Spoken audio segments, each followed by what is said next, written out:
Yirik ekan ekan. Kulakmi bu? Aqvat ekan. Rostchi xo'roz. Sotildimi? Assalomu alaykum. Yaxshi makasasizmi? Ha, rahmat. Biz yaxshi. Sotildimi? Qancha ketdi xo'roz? 230 mingga.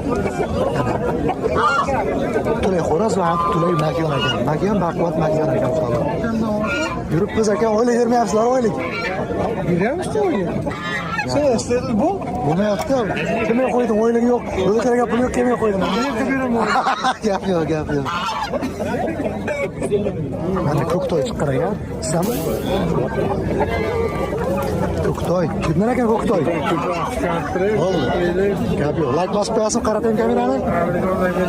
Ha, gap yo'q. Salom yo'llab qo'ying obunachilarga. Gap yo'q. Muxlislardan aka.